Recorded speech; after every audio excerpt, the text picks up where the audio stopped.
네, 안녕하십니까. 자, 이 시간에 엑시스바이오하고 현대바이오 보겠습니다. 1분기 영업이익에 대해서 이 매출 좀 상당히 사상 최대에 대한 내용, 이 진단키트의 힘을 입어서 자 매출이 상당히 좋아졌다라는 내용과 함께 상한가 안착을 한 것을 볼 수가 있습니다. 많이 힘드셨죠. 저도 좀 이렇게 매수를 좀 해볼까 이렇게 생각을 했었던 종목인데 매수를 하지 못했지만 그래도 이제 보유하고 계시는 분들 그동안에 많이 힘들었지 않습니까? 그렇죠? 지금 어느 정도 이제 본전 또는 이제 수익권으로 이렇게 위치에 와 있지 않나 이렇게 생각을 하는데 일단 먼저 가장 궁금해하시는 것은 더 상승에 대한 것이 당연히 궁금하시지 않을까 싶습니다. 지금 상황에서 본다라고 하면 먼저 말씀을 드려보면 엄청난 상승에 대한 기대감보다는 일단 단기적인 상한가 안착을 했기 때문에 단기적인 상승이 어떻게 나오느냐가 중요합니다. 그리고 그동안에 이제 주가의 흐름을 보시면 자 전에 말씀을 드렸던 내용들을 가지고서 주가가 이렇게 이렇게 흘러가고 그 다음에 정확하게 어디에서 어떻게 흘러갈지 모르지만 저항이 생기고 지지가 생기는 그 위치에 따라서 홀딩을 한다든지 익절한다든지 그러한 대응이 분명히 필요한데 그 위치에 대한 것을 좀 말씀을 한번 드려볼게요. 자, 저점에 대한 부분 그죠? 많이 빠지고 반등이 나오면서 저항 밀리고 돌파 그쵸? 그리고 안착 그리고 색칠한 부분 또 저항이 생기고 안착하고 이렇게 올라가지 않습니까? 그러니까 이 위치에 대한 것도 중요해요. 근데 이 위치에 대한 것도 중요하지만 주가가 돌파와 그 다음에 그러니까 저항이 생기고 지지가 되고 돌파를 하고 지지가 되고 이러한 흐름에 대해서 이해를 먼저 해달라는 것을 말씀을 드리는 겁니다. 그러니까 이렇게 바로 이전에 계속 상승을 했었던 이러한 모습을 생각하지 마시고 지금은 첫 번째 작업을 했을 때는 당연히 이러한 모습이 가능해요. 하지만 하락을 하면서 추세를 바꿔주고 상승을 하는 2차 파동 어떻게 보면 큰 파동으로 봤을 때 2차 파동이지 않습니까? 이 2차 파동에 있어서는 첫 번째 파동을 똑같이 나온다라고 보는 게 아니라 이 1차 파동에 대해서 2차 파동은 규모가 작게 상승할 거다라는 생각을 먼저 해주시는 것이 좋다라는 거죠. 그것이 바로 왜 이제 그러냐? 좀 전에 말씀드린 것처럼 1차 파동과 2차 파동은 뭐다? 흐름이 달라요. 그러니까 상승에 대한 흐름이 아니라 상승시키는 모습의 흐름이 다르다라는 거죠. 그래서 제가 상승과 눌림과 지지와 반등 이것을 처음부터 강조한 이유가 바로 이러한 모습을 생각하시고 또 비교를 하실 것 같아서 제가 말씀을 드린 겁니다. 그러면 지금 저항을 받고 이 저항을 자 눌림목에서 강하게 상승하는 모습을 볼 수가 있습니다. 21,000원과 22,000원의 위치가 강한 저항이다라고 말씀을 드렸는데 자 21,000원과 22,000원의 흐름 예전에 말씀을 다 드린 라인대예요. 그쵸? 자 지금 보시면 오늘도 보세요. 이거는 예전에 말씀드렸던 라인인데 자 오늘 모습을 한번 확인을 해보면 저항이 생기는 걸 볼 수 있어요. 그죠?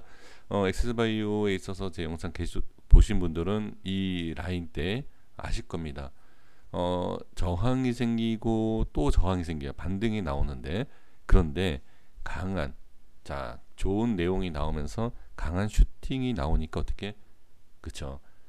이 위치가 일봉상의 강한 저항이지 않습니까? 강한 저항은 돌파를 못하는 게 아니에요. 돌파를 하면 급등이에요. 근데 그 돌파를 하는 강한 저항의 위치를 알고 그 위치에 있어서 돌파를 어떻게 하느냐에 따라서 추가 상승을 알 수가 있고 그 다음에 그 강한 저항에 있어서 어떤 식으로 돌파를 해야지만이 돌파가 가능하다라는 걸 우리가 알아야 된다는 거죠. 그러니까 이 위치는 강한 저항이기 때문에 이렇게 올라가기는 상당히 힘들다. 그래서 저항이 생겼던 것을 확인이 되고 기사를 좋은 내용이 나오고 어떻게 수급이 순간 딱 치고 올려야 돼요. 그래야지만 강한 상승이 나올 수 있다는 겁니다. 그래서 지금 상방 걸리면 VI 걸렸겠죠. 그리고 갭이 뜬 거 아니겠습니까? 그런 상황에서 지금 추가 상승이 나온 모습, 그리고 이전에 말씀을 드렸던 24,000원과 25,000원에 대한 부분이 고점이다. 이 자리를 돌파하면 이 위치가 고점이 되는 거죠. 자, 그렇다고 하면 지금 일봉상에서도 여기 보이시지만 색깔을 좀 이어서 칠해볼게요. 이렇게 예전에 강한 저항이 있었던 위치예요. 그러면 일단 큰 상승은 나중에 보는 것이고요. 나중에 생각하고 단기적으로 어떻게 된다? 그렇죠. 25,000원과 27,000원에 대한 위치를 돌파를 해서 안착을 하고 가느냐, 다시 눌리느냐. 그래서 제가 상승과 눌림에 대해서 미리 말씀드린 게 뭐냐면, 이 위치를 안착을 하고 돌파하고 상승하느냐, 또는 저항받고 빠지고 이 밑에 다시 지지를 받느냐, 이것을 보시는 게 좋다는 거예요. 여기서 엑시스바이오가 더 크게 간다라고 생각하시기 전에 주가의 흐름이 이렇게 움직일 수 있다라는 것을 어느 정도 생각을 해 주신 다음에 대응을 해 주시는 것이 어떨까. 그래서 무조건 상승한다, 크게 간다 이렇게 생각하지 마시고, 지금 위치와 흐름에 있어서 자, 지지를 받지 못하면 더 밀릴 수 있다. 하지만 지지를 받으면 더 큰 상승이 나올 수 있다. 네, 이것을 꼭 생각해 주셔야 될 것 같습니다. 네, 이렇게 말씀드리겠고요. 자, 현대바이오 보도록 하겠습니다.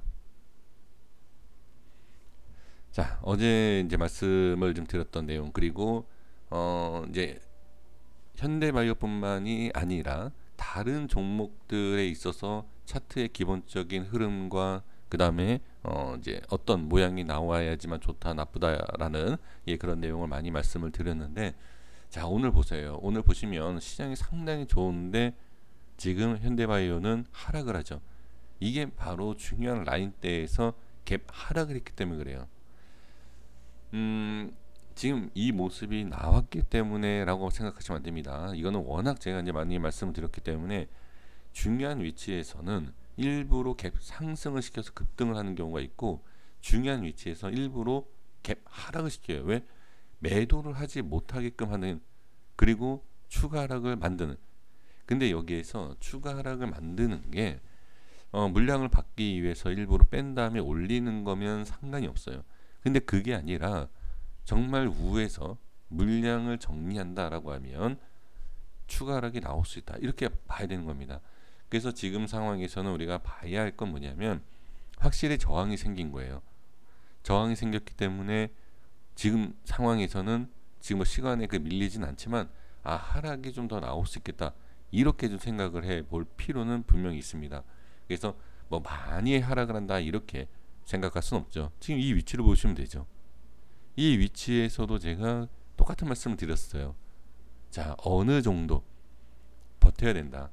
그런데 지금 반등이 나와서 다행이지만, 반등이 나오지 않으면 어떻게, 마이너스 10% 이상의 마이너스를 버텼는데 추가 하락이 나오면 위험하죠. 그렇죠?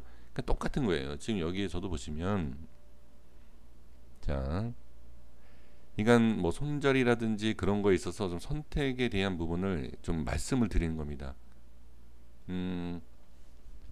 여기까지 버티고 나서 반등이 나온다. 그러니까 꼭 여기를 찍는다는 게 아니에요. 60선도 좀 있지 않습니까? 60선을 찍고 올라갈 수도 있어요.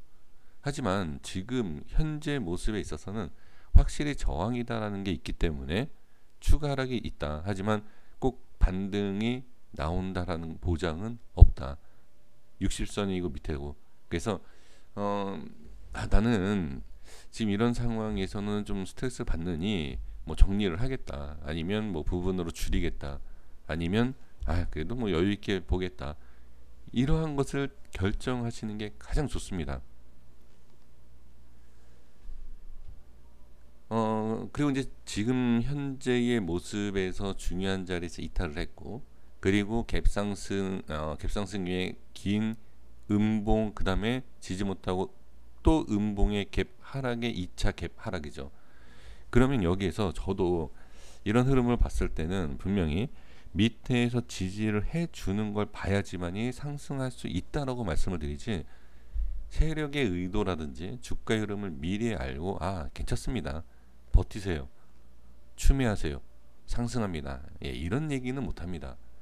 그러니까 물론 실력에 대한 좀 부족함, 제가 이제 실력이 부족하니까 확실성을 갖고서 말씀을 드릴 수는 없지만, 그래도 이제 주가의 흐름을 우리가 확인을 해야 되는 게 가장 중요해요. 그래서 지금은 저는 일단은 일단 하락으로 일단 보겠습니다. 반등이 나온다 하더라도 지금은 하락이 어느 정도 추가로 나올 수 있다라고 그냥 생각을 해주시는 게 나을 것 같아요. 그리고 나서 이제 만약에 빠지잖아요. 오늘은 그냥 밀릴 것 같았는데, 그러니까 내일이 되겠죠. 오늘은 그냥 지지해 주네 라고 하면 기다려 보는 거죠. 기다려 보고 강한 반등이 나와야 된다. 그런데 빠진다라고 우리가 생각을 하고 있죠. 그러면 세력들이 빼고 나서 손절치니까 올라간다, 이런 경우가 많지 않습니까? 그래도 그거는 그러한 경우에 빼고 나서 올렸으니까 그렇다라고 하지만, 실질적으로 우리가 매수를 하고 현실적으로 빠지는 모습을 봤을 때 세력이 다시 올리고 뭐고 그걸 떠나서 추가로 빠진다라고 하면 그냥 이거 더 밀릴 수 있겠다라고 생각을 해주시는 것이 저는 낫지 않을까라고 생각을 합니다. 그래서 지금은 이거는 단기적인 아주 짧은, 그리고 좀 예민하신 분들, 나는 이거 스트레스 받는다, 자꾸 밀리는 게 걱정이 된다 라고 하시는 분들께 선택에 대한 것을 말씀을 드리는 거예요. 일단은 밀리는 걸 봐야 되는데 추가락이 나오면 또 밀릴 수 있겠다. 그런데 다른 생각을 갖고 계신, 밀려도 나는 뭐 이전의 모습과 60선 있으니까 여기까지는 볼래 라고 하시는 분들은 당연히 좀 더 들고 가셔도 된다. 그래서 저도 이제 매매를 해보면 이런 경우가 있잖아요. 이렇게 여기 지지가 되겠지 했는데 더 빠지면 여기에서 짧은 손절을 할 걸. 저만 그런지는 모르겠습니다만 그런 후회를 상당히 많이 합니다. 그러기 때문에 손절을 짧게 접을 수 있는 자리에서 매수를 하는 그런 습관을 좀 갖게 됐고, 지금 상황에서도 마찬가지예요. 지금에서도 만약에 오늘 갭 하락이다라고 하면 반등이 나왔을 때 그냥 정리를 하는, 그리고 좀 더 지켜보는, 뭐 이렇게 전략을 짧게 보는 분들도 괜찮지 않았을까라는 생각을 해보고, 그리고 여유 있게도 지켜보는, 근데 추가 하락도 생각해 주셔야 되고, 그 다음에 반등이 나온다라고 해서 강한 반등이 나온다라는 또 보장이 없어요. 지금 현대바이오에 있어서 그럼 손절을 해라, 하락한다, 이걸 강조하는 것처럼 들리시지 않습니까? 그 한 방향만 말씀을 드리는 게 아니라 그 한 방향에 대해서 우리가 예민할 수밖에 없다는 거예요. 그렇기 때문에 이 말씀을 드리는 거지, 지금 거기에 있어서 예를 들어서 뭐 지금이던 좀 밀리는 위치에서 우리가 여유, 그러니까 말 그대로 괜찮다라는 생각이 있다라고 하면 홀딩하는 게 당연히 맞아요. 하지만 빠지는 상황에서 힘들어 하신다라고 하면 언젠가는 그 힘든 부분에서 이기지 못하고 손절을 치고서 상승하는 경우가 있어요. 이게 심리적인 거예요. 그래서 여유 있는 분들은 반등하는 것까지 기다릴 수 있지만, 지금부터 힘들어 하시는 분들은 빠지고 손절치고 가는 경우가 있다. 이 부분이 상당히 저는 심리적으로 중요하고, 그 다음 기술적으로 봤을 때도 그러한 부분이, 그러한 모습, 그리고 그러한 상황이 나올 수 있을 것 같아서 말씀을 드린 거지, 무조건 하방이다라고 얘기하는 것은 아닙니다. 그런데 일단 기술적으로 봤을 때는 하방을 일단 보셔야 된다라는 것은 다시 한번 말씀을 드립니다. 그래서 빠지는 상황에서 내가 계좌에 이 종목이 어떠한데 이것을 어떤 식으로 대응을 해야 되는지 말아야 되는지 고민하시는 분들이 계신다라고 하면 한번 제가 말씀드린 내용을 참고로 해서 대응을 해보시는 것이 어떨까 조심스럽게 좀 말씀을 드려봅니다. 자, 고생 많으셨습니다. 구독과 좋아요 부탁드리겠습니다. 감사합니다.